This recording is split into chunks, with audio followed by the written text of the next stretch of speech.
Muy buenas noches, amigos televidentes. Esto es Artículo 18 en vivo.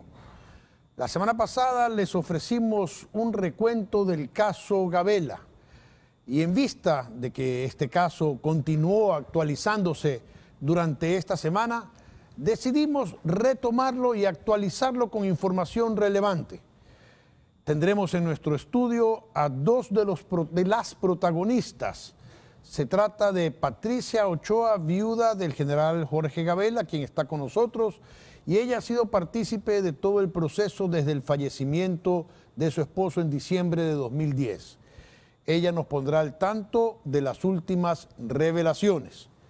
En Quito nos acompañará la abogada Jessica Jaramillo, quien se desempeñó como administradora del contrato que se firmó con la empresa pericial y que habría emitido 3 informes, de los cuales hay uno que no aparece.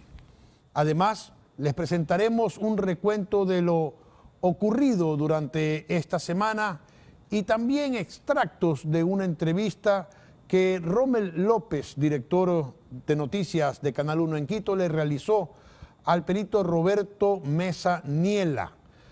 Por el momento vamos a iniciar con el resumen y con Lucero Llanos. Lucero, muy buenas noches. Buenas noches, Rafael, señora Ochoa, abogada Jaramillo y estimados televidentes. El caso sobre la muerte del general Jorge Gabela regresó a la opinión pública luego de que el pasado 4 de junio el presidente Lenín Moreno ordenara la desclasificación de información de 4 casos en los que se presumía violaciones a derechos humanos. La semana pasada presentamos una cronología que podrán ver al escanear el código QR que aparece en la parte inferior de la pantalla. Ahí ustedes encontrarán lo acontecido respecto al crimen, pasando por información de la conformación del comité interinstitucional, la contratación de la pericia para determinar la real causa de la muerte del excomandante, entre otras cosas. El pasado domingo arribó al país el perito Mesa, quien elaboró la pericia, y esto fue lo que ocurrió tras su llegada. Veamos.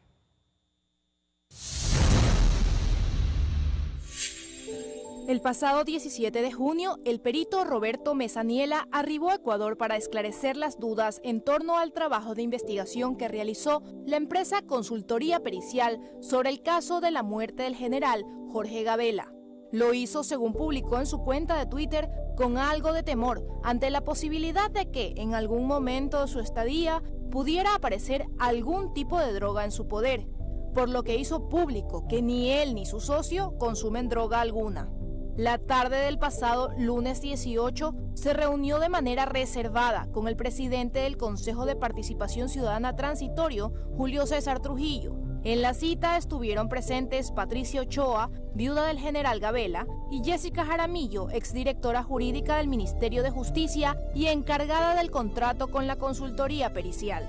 El martes 19, Mesa acudió a la Fiscalía General del Estado para rendir su versión sobre el caso. Luego de cumplir con la diligencia, Mesa habló de forma general con la prensa y sus declaraciones fueron contundentes. Al general Jorge Gabela no lo mató la delincuencia común, como en su momento lo anunció la entonces ministra de Justicia, Ledy Zúñiga.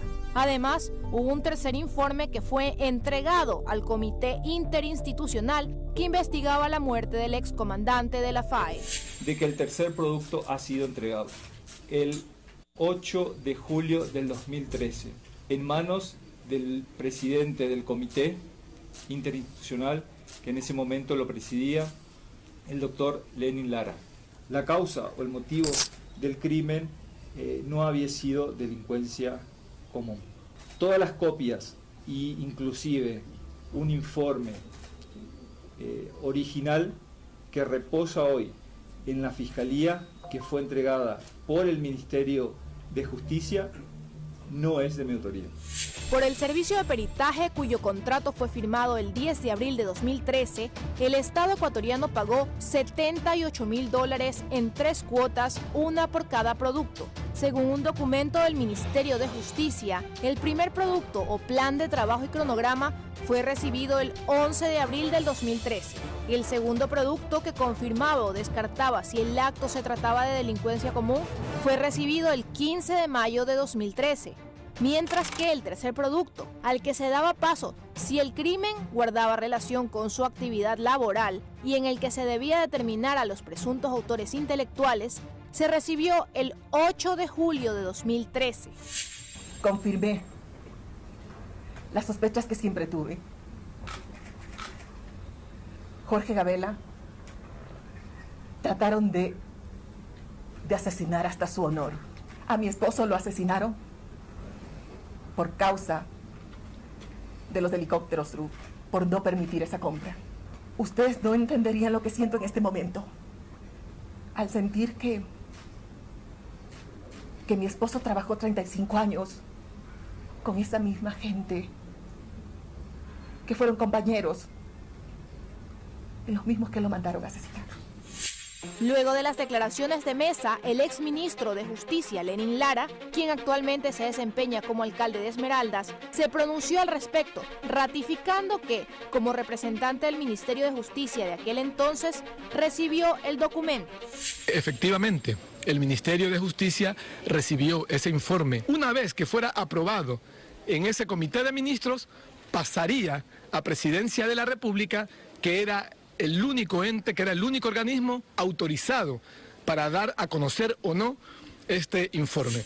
El miércoles 20, el perito Mesa, Ochoa y Jaramillo se reunieron con la presidenta de la Asamblea, Irina Cabezas. Hasta el momento, las peticiones que ha hecho la familia y sobre las cuales espera una respuesta son la creación de una veeduría por parte del Consejo de Participación Ciudadana Transitorio y que la Asamblea reabra el caso DRUF, lo vincule al caso Gabela y que envíe a Fiscalía la información que el general Gabela entregó en su comparecencia legislativo el 3 de febrero de 2010, donde fue amenazado por el general Rodrigo Borges, entonces comandante general de la Fuerza Aérea Ecuatoriana.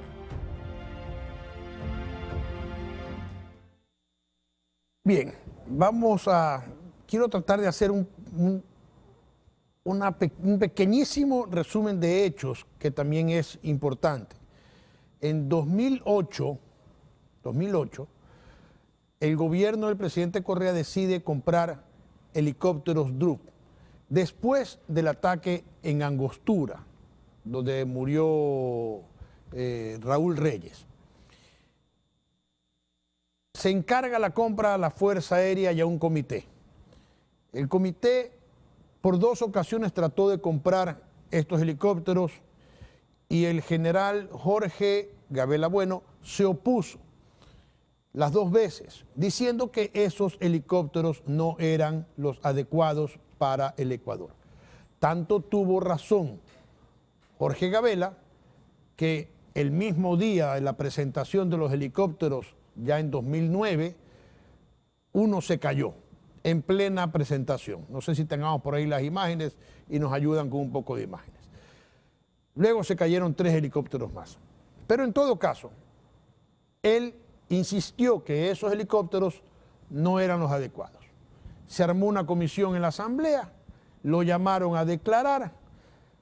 El general Borges, entonces nuevo comandante de la Fuerza Aérea, salió de la audiencia, le tocaba entrar al general Gabela, se paró y le dijo: ya vas a ver lo que te pasa, hijo de tal por cual. Tenemos ese video, lo podemos poner, por favor. ¿Lo tenemos? Pedí que lo tengan, ¿no es cierto? Ok. Pedí que lo tengan. En todo caso, búsquenlo, porque es muy importante y lo vamos a usar varias veces durante el programa. Luego de eso, el general Gabela se contacta con el coronel Vargas. El coronel Vargas le devuelve la llamada y le dice Gabela a Vargas: sé que me están siguiendo y cualquier cosa que me suceda, ustedes son los responsables. Entonces, diciembre 19 de 2010, entran a la urbanización donde vivía el general Gabela, atrás de su hija Sofía, unos delincuentes, entran a su casa y le meten un tiro. Lo llevan al hospital. 10 días después, 29 de diciembre, Jorge Gabela fallece. Su esposa se dedica a luchar para saber la verdad. Patricia, buenas noches, gracias por estar con nosotros. Para mí, o para cualquiera que escucha el hilo de los acontecimientos, va a decir, no puede no haber vinculación, no puede no estar relacionado la denuncia de los helicópteros con el asesinato de su esposo. Sin embargo, esto no fue así ante la justicia y por eso se creó una comisión. Vino la comisión, dijo que tenía que hacer 2 informes y quizá un tercero donde se evidenciaba en el segundo que el crimen había sido cometido por la denuncia de su esposo. Usted me va a corregir si yo me equivoco, ¿no es cierto? Me va a corregir. Emite ese segundo informe y después se emite un tercer informe. Por lo tanto, si es que se emitió un tercer informe, es porque en el segundo informe se concluyó que la muerte de su esposo había sido como un resultado de sus denuncias por la compra de los helicópteros DRUF. Tanto así que se pagó por ese tercer informe. Si no hubiera tercer informe, no hubiera pago, pero se pagó y hay constancia del pago. Pero el informe no aparece. Ya vamos después a averiguar por qué no aparece dicho informe. Pero finalmente vino Roberto Mesa a Ecuador, él ratifica que hizo un tercer informe y solamente dice que no se dio la muerte de su esposo por la delincuencia común, sino por la denuncia presentada por la compra de los helicópteros DRUF. Ratifica todo esto de aquí. Pero dice que no puede decir más por un convenio de confidencialidad.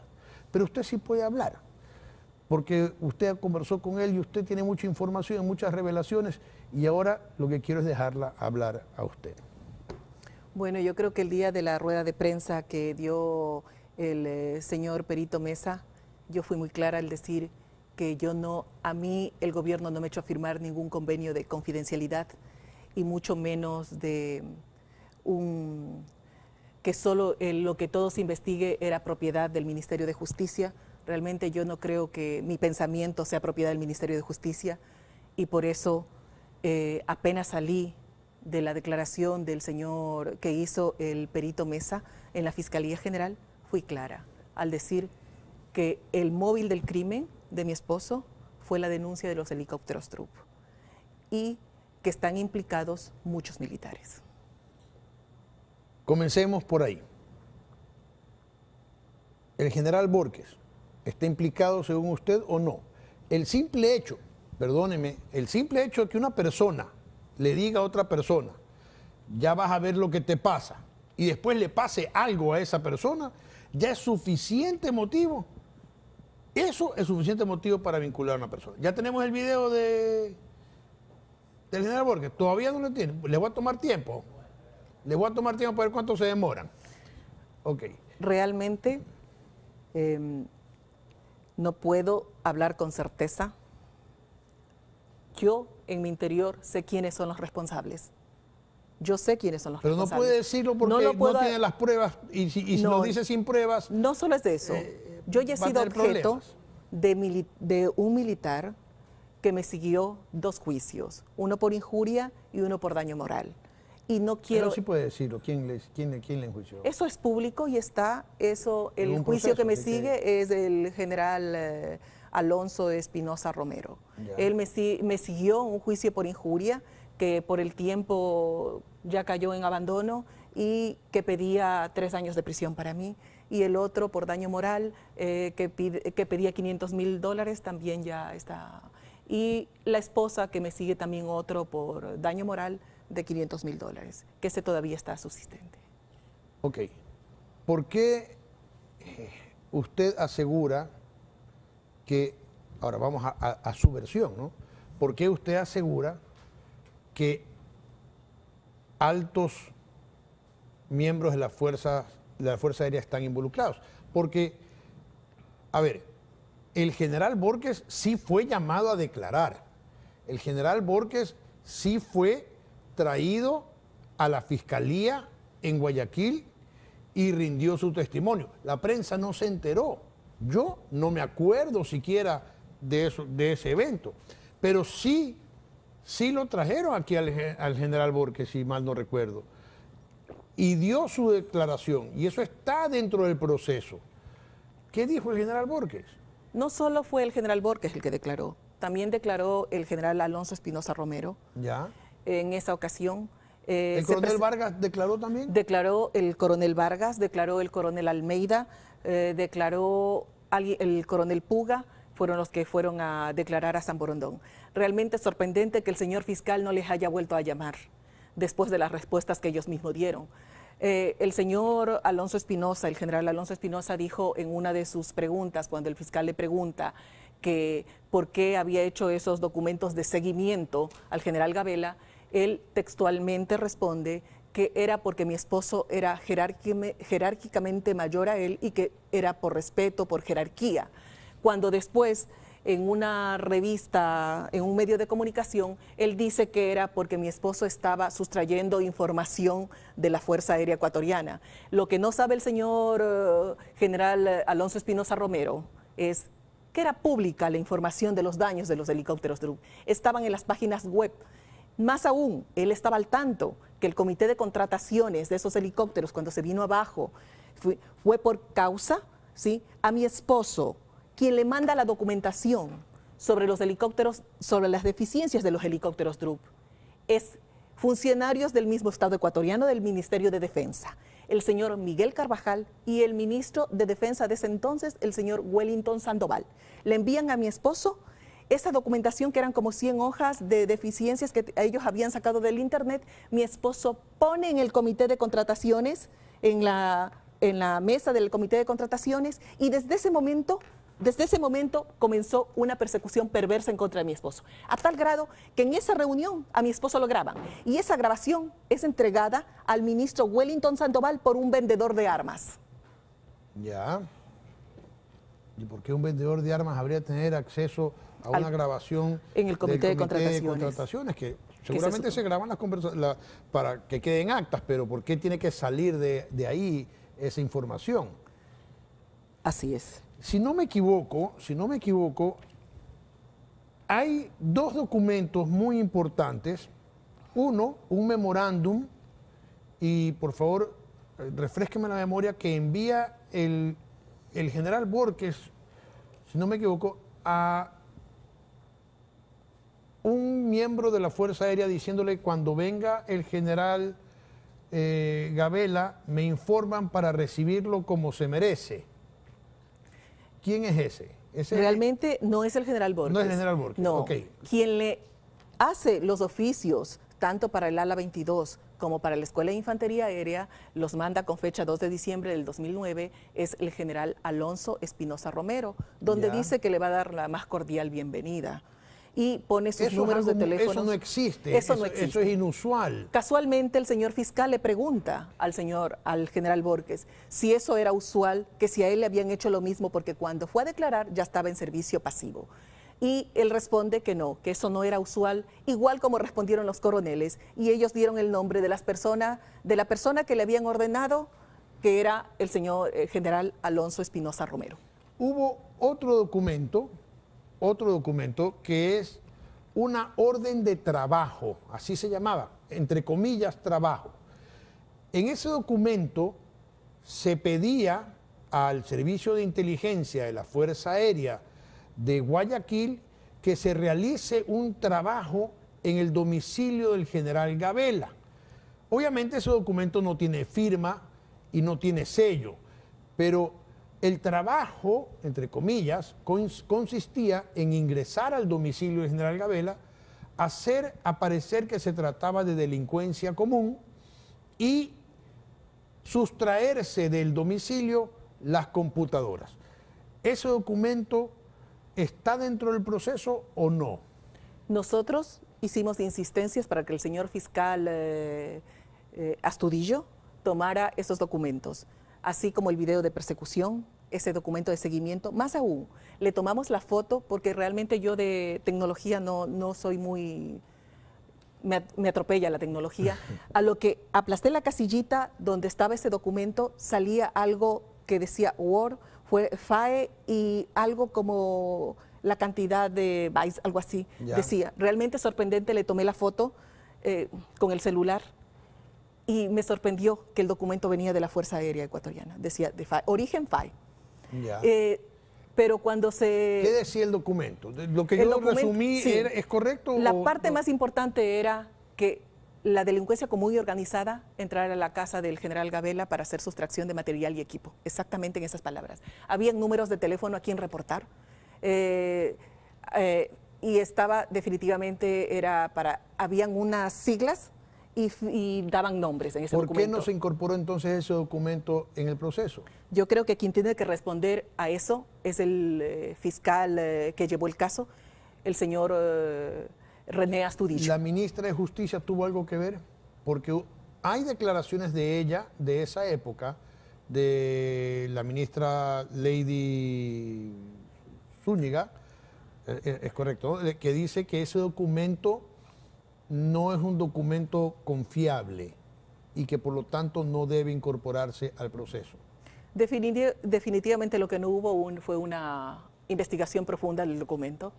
Realmente ese documento se le entregó al comité institucional, igual como cuando fue un carro Hammer a mi domicilio, a la entrada de la urbanización, a decir que si ahí era donde vivía la familia del comandante hijo que habían asesinado hace más de año y medio. Se le reportó al comité porque ya estaba en funcionamiento. Nunca quisieron investigar tampoco. Era un carro Hammer gris con plata. ¿Con placas? Con plata. Ah, ya, ok. Ya tenemos el video de la amenaza. Ya, gracias. ¿Qué fue lo que dijo el comandante de la FARC? A ver, lo ponemos, por favor. Ahí está. El señor gordito es Obando. Es un video del canal Colega Coavisa y pongámoslo de nuevo. Póngamelo de nuevo. Ahí, párelo ahí.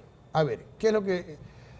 En ese momento es cuando el general Borges, quien está de pie de manga corta... Con uniforme. Con uniforme de manga corta, lo amenaza a su esposo. Sí. ¿No? Y según su esposo lo dijo minutos después, cuando le preguntaron qué le dijo el general Borges, él dijo, ya vas a ver lo que te pasa, hijo de la grandísima tal. Y dijo, no puedo repetir las palabras. Usted me decía que había... Sí, el señor que está con Chompa Café, él fue a declarar a San Borondón. Él hizo sus declaraciones indicando que efectivamente el general Borges le había amenazado y que él le había respondido. Ok. Eso declaró en la indagación previa que se llevó por el asesinato de mi esposo, que llevó el fiscal René Astudillo. Desgraciadamente, nunca se hizo caso de eso. Desde un principio de la investigación, hubieron muchos vacíos de investigación con respecto al caso de asesinato de mi esposo. No hicieron las pericias suficientes. Yo una vez insistentemente fui a hablar con el señor fiscal, indicándole que por qué no salía rápido el caso, y él dijo que él había mandado muchos documentos a la policía para que hagan pericias y la policía no quería recibir las órdenes que le daba acerca de las pericias que tenían que hacer. Ok. Señora Ochoa, va ahora a disculparme un momento, vamos a presentar otras notas relacionadas con lo que dijo Roberto Mesa y después voy a ir con Jessica, la abogada Jessica Jaramillo, quien está en Quito, porque sus declaraciones son importantísimas en este caso. Lucero. Rommel López, director de noticias de Canal 1 Quito, entrevistó al perito Roberto Mesa y esto fue lo que dijo respecto a las conclusiones de los informes entregados.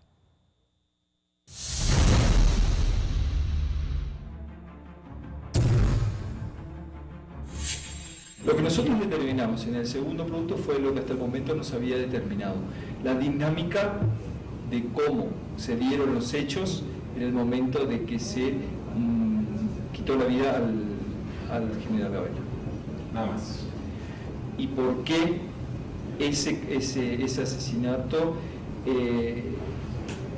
fundamentando de manera de manera lógica y de manera bien precisa por qué ese robo y esa muerte no había sido producto de la delincuencia común. Esto fue revisado por los miembros del comité. Ellos pidieron observaciones y aclaraciones lógicas para un informe de esa naturaleza. Nosotros absorbimos todas esas observaciones y aclaraciones y se volvió a entregar el informe final con todas estas observaciones. Eso seguramente fue revisado en pleno por el comité que aprueba. Después de estas observaciones quedamos en el país para realizar algunas presentaciones para el presidente de la República. Quedamos un tiempo aproximado de 3 meses afinando un poco esta presentación y esperando un espacio en la agenda del presidente, cosa que nunca se dio. Correcto. Y nosotros nos tuvimos que volver a Brasil. ¿Y al final el tercer producto, se puede referir un poco a ese contenido? No, lamentablemente no, en principio por 2 motivos. Uno, porque eso ya forma parte de una indagación previa que hay que respetar, que tiene su reserva, y otro, por la cláusula de confidencialidad que aún gira en torno al contrato que nosotros firmamos con el Ministerio de Justicia y obviamente por la sensibilidad de la información. Además, el perito Mesa confirmó que recibió presiones para modificar el contenido.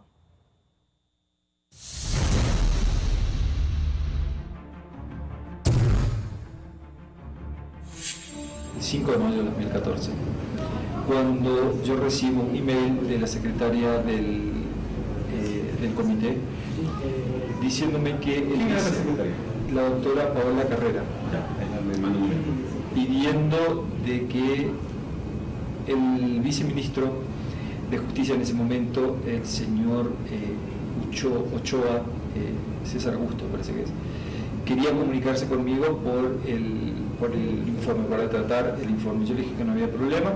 Seguidamente me manda un email en nombre del viceministro y en nombre, digamos, de la comisión interinstitucional. Esto quiere decir que para poder haber enviado ese email en nombre del comité, todos tuvieron que estar de acuerdo con eso, y si no, seguramente los otros ministros van a salir a defenderse, porque ese mail yo lo hice público por el contenido justamente, que se me pedía específicamente en ese mail, que se eliminaran más de 35 páginas, que se eliminaran anexos, que se eliminaran algunos puntos específicos del informe final, a lo cual mi respuesta fue no, y nunca más nunca más me comuniqué, nunca más tuve ningún contacto con el comité. Pero acá hubo la ocultación de una información que creo que básicamente es una violación de derechos humanos. Creo que la familia tenía derecho a eso. Roberto, usted llegó a temer por su vida. Estoy temiendo, no llegué a temer, porque imagínese que esto puede revelar,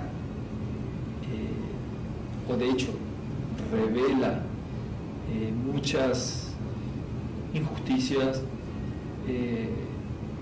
por parte de la justicia, muchos errores. Roberto, una cosa más, si bien lo físico desapareció, tal cual ustedes hicieron años atrás un informe de un hecho que pasó muy anteriormente, ¿ahora estarían en la capacidad de volver a hacerlo? ¿Nosotros? Sí. Si la Fiscalía considera oportuna nuestra colaboración, claro que lo haríamos. ¿Y llegarían a la misma conclusión del tercer informe? Tendremos que llegar a la misma conclusión. Bien, en este tipo de contratos se requiere por parte del Estado ecuatoriano una persona que administre el contrato.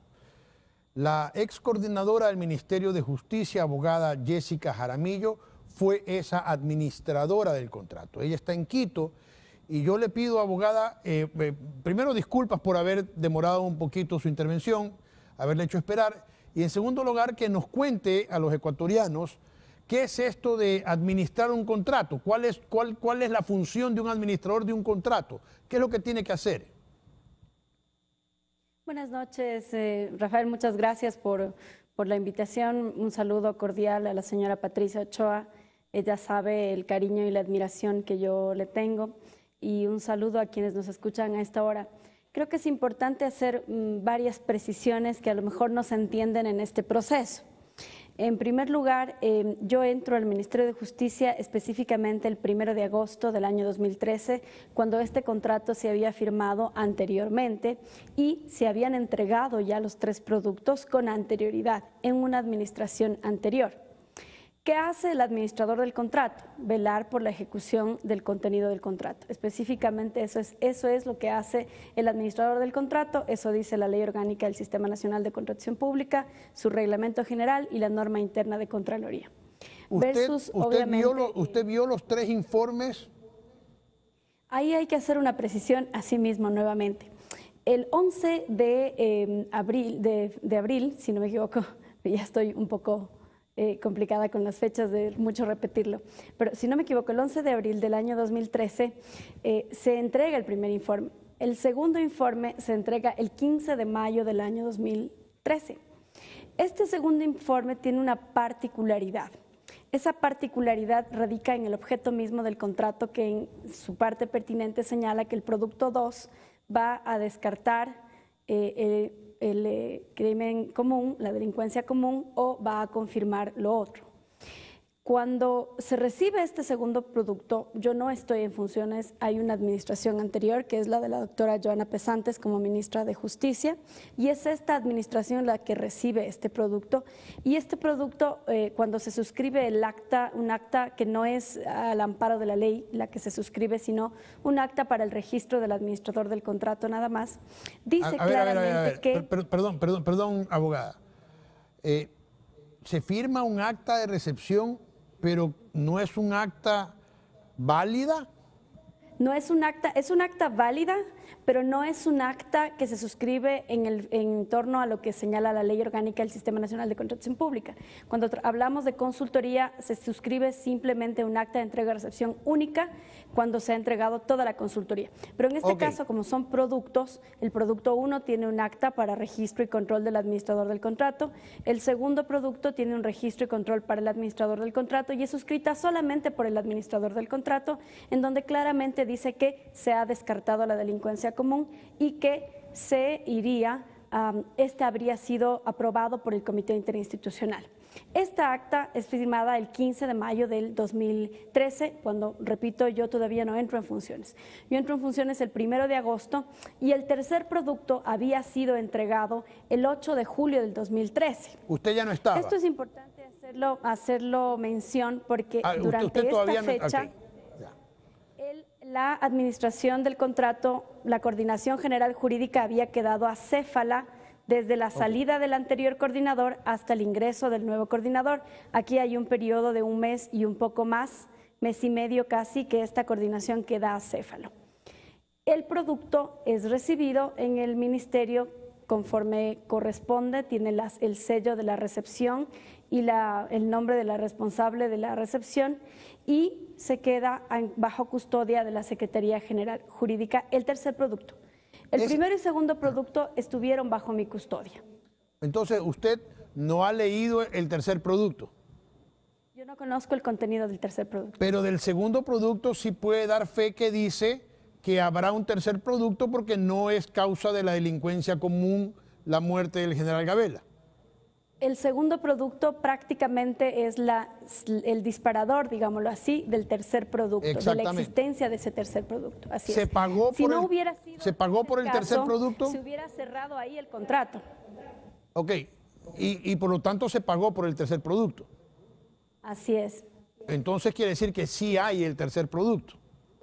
Además, también es necesario precisar, Rafael, que cuando uno como administrador del contrato solicita el pago, emite un informe, no actúa solo, actúa con la Dirección Administrativa Financiera, en este caso directamente con el director financiero, quien, de acuerdo a la norma, es el último control para la erogación de recursos públicos.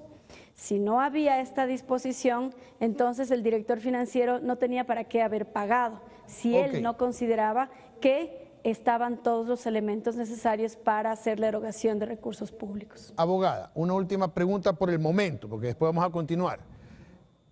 Roberto Mesa dice que él no puede divulgar lo que contiene el tercer producto, o sea, el tercer informe. Hablamos de productos cuando son informes, pero bueno, yo también me involucro en esta terminología media extraña. Este tercer informe, porque tiene firmado un acuerdo de confidencialidad y que él ni siquiera se queda con copia de ese informe, sino que se lo entrega todo al Estado que lo contrata. Pero esa confidencialidad, ¿entre quiénes es firmada? ¿Quiénes firman? ¿Qué institución es la que pide esa confidencialidad exactamente?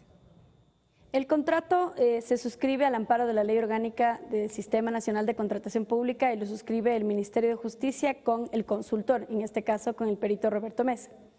Tiene dos cláusulas que son fundamentales, la cláusula de confidencialidad y la cláusula de propiedad intelectual, que están insertas dentro del mismo contrato. Okay. Ahora, para la elaboración de este contrato debió haber, como en efecto lo hubo, un proceso previo, porque en términos de contratación pública, yo no puedo gastar el dinero o disponer que se suscriba un contrato de la noche a la mañana. Tiene que haber un proceso. Ese proceso tiene que empezar con la certificación de partida presupuestaria, con elaborar un procedimiento previo conforme manda la norma, y de allí sí se construyen los términos de referencia, que son al final del día la parte integrante del contrato público, en este caso del contrato suscrito con el doctor Roberto Mesa. Ok, entonces, el Ministerio de Justicia, en teoría, podría modificar ese contrato y decir que el contenido de los informes puede ser conocido por la ciudadanía. Aquí hay dos condiciones. La primera es que el contrato ya fue ejecutado, fue suscrito un acta de entrega-recepción definitiva y ha sido terminado. ¿Ok? Y otra condición que es importante es que este contrato no deviene de una suerte normal o natural de contratación pública conforme se hace de acuerdo a la planificación institucional, sino que deviene de un decreto ejecutivo.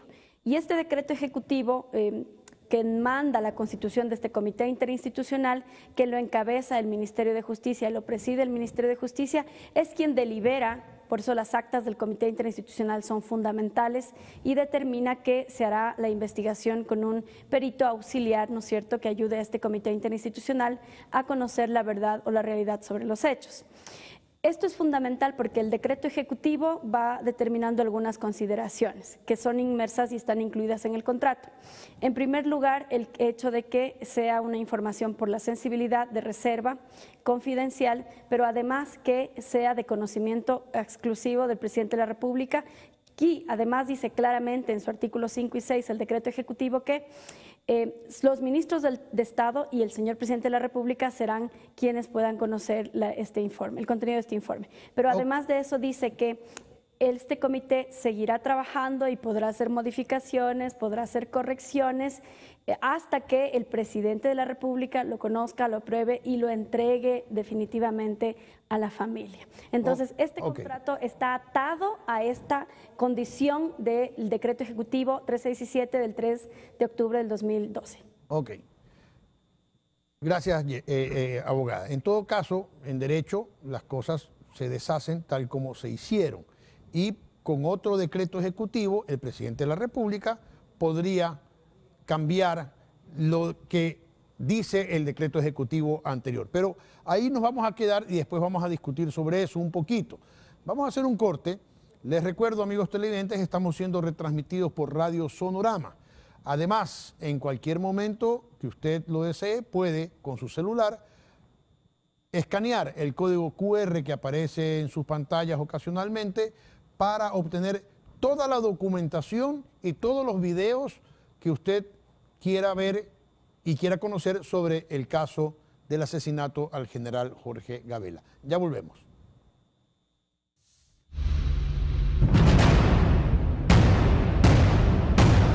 Continuamos con artículo 18 y el caso Gabela. El perito Mesa desconoció el contenido del informe que reposa en Fiscalía. Esto fue lo que dijo sobre las diferencias encontradas.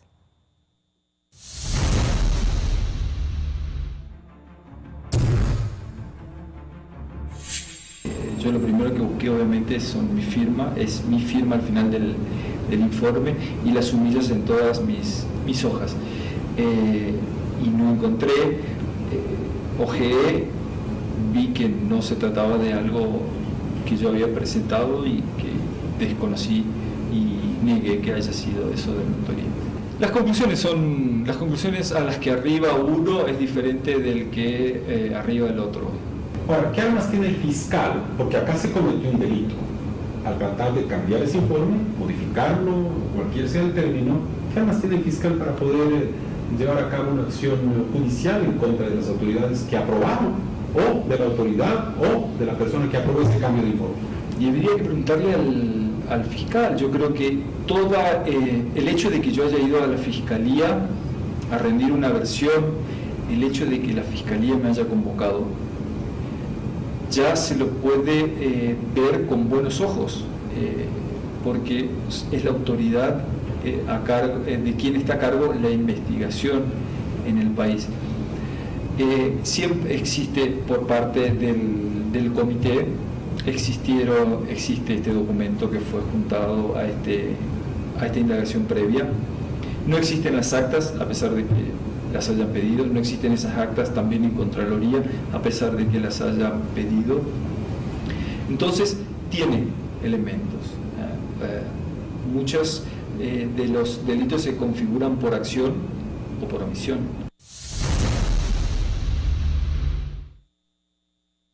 Bien. Cuando Patricia Ochoa, viuda de Gabela, pide información para que le digan qué dice la pericia realizada por Roberto Mesa, no es que le envían los informes, sino que le envían un oficio en el que decía que realmente me entregan un informe forjado que no tiene nada que ver con el primero y segundo producto que nos entregaron. Son muchos tomos. ¿Que les entregaron recién hace 15 días? No, me entregaron la señora Lady Zúñiga. Ajá. El 9 de julio del 2015. Me hace entrega de una documentación y me entrega un informe donde se determina, según ella, digo según ella porque ella me entregó, que es delito común sin poder determinarse el móvil del crimen. Más aún. ¿Quién firma ese informe? No tiene firma ni sumilla del perito Mesa. Y es el mismo informe que hacen entrega a la Fiscalía General ahora en mayo de este año. Ya. Y es el mismo informe que entregan a la Defensoría del Pueblo. Dice que es delincuencia delito común. Sí, que es un delito común sin poder determinar el móvil del crimen. El móvil, ok. Pero cuando el presidente ordena que le entreguen los informes reales, ¿usted los recibió cuándo? Los recibo el primero y segundo producto el 29 de mayo del 2018. Los que Mesa está firmado por el perito Mesa y reconoce como suyos. Donde dice que lo de mi esposo, dos conclusiones. En pocas palabras, la primera dice que que el asesinato se debe a la delincuencia organizada. Quiere decir que hay un autor intelectual. Y la segunda observación dice que se pasa a la siguiente fase, que sería el tercer producto, que no aparece por ningún lado. Porque todo lo que han mandado de información hasta la Fiscalía no constan las actas del 2013, o casualidad, las actas del 2013 contienen el recibido del tercer producto, pero han desaparecido. No, entregan el informe sin firma y sumilla del perito Mesa y es el mismo que me entregan a mí diciendo que es delito común sin poder identificar el móvil del crimen. Realmente parece que han hecho muchísimos informes y tiene que la justicia caer con todo su peso sobre todas esas autoridades, funcionarios públicos que han hecho ese tipo de delitos. A ver, hubo una comisión, o hay una comisión, porque yo no sé si la comisión todavía sigue vigente, porque se conformó por decreto, y como el decreto no está todavía extinguido o eliminado, que solamente se puede eliminar con otro decreto, quiere decir que la comisión todavía sigue vigente, pero esa comisión ya sus miembros están por otros lados. ¿Y esa comisión qué le dijo a usted? Realmente, cada que yo pedí explicaciones al comité institucional, que su máxima autoridad era el Ministerio de Justicia, siempre me repetían lo mismo. Solo el señor presidente por decreto ejecutivo le podrá informar. Y así me tuvieron hasta el 2015 que me entregan un informe forjado. Ya. Sí, realmente sorprendente. Recurrí a muchos funcionarios públicos. Entre ellos recurrí al señor Correa indicándole que me entreguen el informe. ¿Al presidente? Sí. Yeah. Y, o casualidad, el señor Correa definitivamente recibió porque el 25 de junio del 2015, el Ciudadano, en el periódico del Estado, del gobierno, sale diciendo que efectivamente ha recibido el informe de manos de la ministra Zúñiga y que va a ser entrega a la familia, cosa que no lo hizo el mismo señor Rafael Correa Delgado. Hace un decreto ejecutivo para incumplirlo todo el tiempo. Lo incumplió y hasta el día de hoy nunca el presidente de la República nos entregó a la familia, sino la señora Lady Zúñiga y un informe alterado, fuera de la realidad, forjado completamente. En relación, comparando con el primero y segundo producto que se entregó, definitivamente se burlaron de mi familia. Allá iba. Si usted tiene un informe en el que dice que es delincuencia común y después le entregan por orden del presidente Moreno los dos informes verdaderos reconocidos por Mesa, en que dice que es delincuencia organizada y que se origina por las denuncias de su esposo y por eso hay un tercer informe que todavía no aparece, bueno, pues aquí se ha incurrido en un fraude, en un delito clarísimo. ¿Y quiénes son las personas que conformaron el comité? ¿Dónde están? Bueno, las personas que conformaron ese comité eran los desde el 2012 hasta el 2015, hasta hoy día sería, porque todavía no sé si sigue el decreto ejecutivo o no, funcionando o no, porque realmente si no nos han entregado no sé de qué se habla, ¿sí? Está la ministra de Justicia como cabeza del comité institucional, Ministerio del Interior, el señor Serrano pasó todo el tiempo en ese ministerio, hasta que ahora fue nombrado asambleísta. Estaba el ministro coordinador de seguridad, estaba ministro de transparencia y ministro de defensa. Eran 5 ministros que conformaban el comité con sus diferentes asesores o que les enviaban también y que formaban parte del comité. Ok, ahora quiero preguntarle a la abogada Jaramillo en Quito, abogada, ¿es posible, hay la posibilidad real o no de que ese tercer informe o tercer producto, como le llaman en el contrato, aparezca? Yo creo que hay que preguntarles a los funcionarios que nos sucedieron en el cargo. Como bien lo dije hace un momento... Deme los nombres, por favor, para preguntarles, porque seguramente están escuchando o viendo este programa, pero de todas maneras, deme los nombres para yo llamarlos mañana y preguntarles si ellos nos pueden dar el informe o si conocen. La custodia de este documento le correspondía a la Secretaría General del Ministerio de Justicia, que era quien hacía de secretaria del Comité Interinstitucional. Pero no solamente llevaba aquello, sino que llevaba también las actas del Comité Interinstitucional en donde se determinaban cuáles eran las cuestiones que se debatían dentro de este Comité Interinstitucional. ¿Y quién era el secretario o secretaria? ¿Quién era la persona? La señora Paola Carrera, me parece, si mal no recuerdo. Esta señora debe responder también por las actas del Comité Interinstitucional en el año 2013, que son las que tratan efectivamente la recepción del producto 1, producto 2 y producto 3.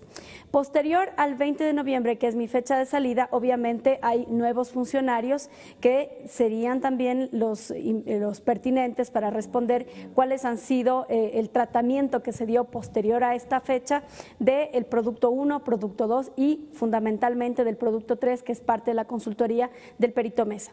En función de las disposiciones del Comité Interinstitucional en cuyas actas debe establecer, yo procedí a la suscripción del acta de entrega-recepción única y por ende con fecha 2 de septiembre, pero el comité no dejó de funcionar. El comité seguía funcionando de manera permanente, es más, ellos dentro de la fecha en la que yo todavía estoy en el ministerio, ellos tienen una reunión, recuerdo que fue la última mientras yo estuve allí, el 18 de noviembre del año 2013. Entonces, este comité no dejó de funcionar, siguió funcionando hasta que se le debía entregar la información a la familia. Ok, entonces, debe haber un acta de las que usted me dice que no son definitivas, porque solamente cuando se entrega todo el producto se firma el acta final de entrega-recepción. Debe haber un acta por el primer informe, un acta por el segundo informe y un acta ya general de entrega-recepción de toda la pericia, de todo del producto completo o del trabajo completo conformado por estos 3 productos. Esa acta se la puede pedir al Ministerio de Justicia o al comité. ¿A quién hay que pedirle? ¿A quién tiene que ordenarle el presidente de la República entregue esa acta?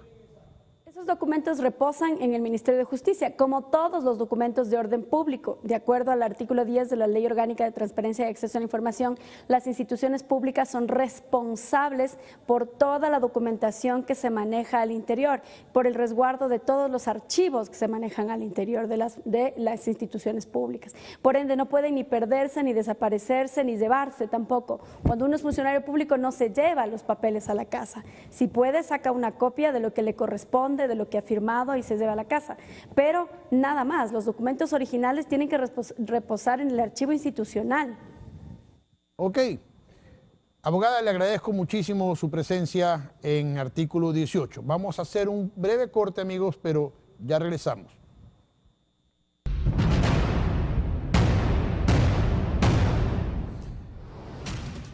Hemos llegado al final.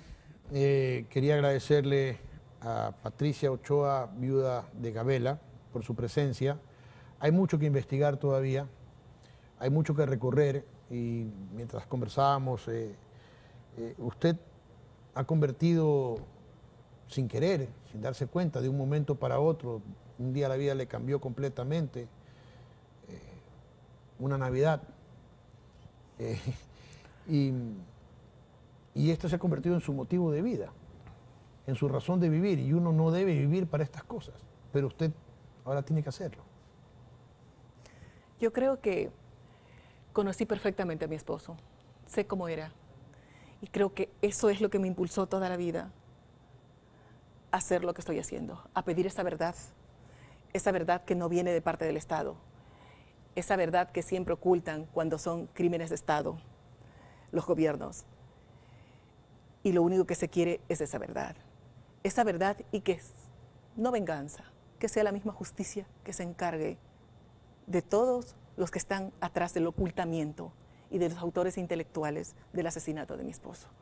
Por eso también le pido a todos los que de una u otra manera han sido vulnerados sus derechos humanos en esa década perdida, infame que vivimos del gobierno de Rafael Correa Delgado, que nos unamos para nosotros mismos ser veedores de cada uno de esas injusticias que pasamos en este país.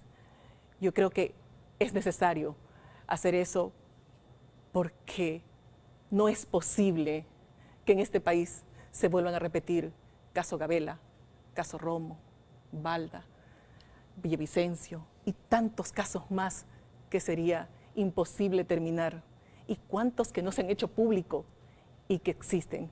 Realmente lo único que tenemos que hacer es unirnos, todos los afectados, para nosotros mismos estar adelante de eso y no permitir que nos hagan como ha pasado con el caso Gabela, que el mismo Estado ha obstruido la investigación y ahora simplemente están sindicados hasta entregando documentos falsos. Ok, ha sido Patricia Ochoa, viuda de Gabela, aquí en artículo 18. Lucero, nos despedimos. Nos despedimos, será hasta la próxima semana, a la misma hora y por Canal 1. Tengan buenas noches. Buenas noches.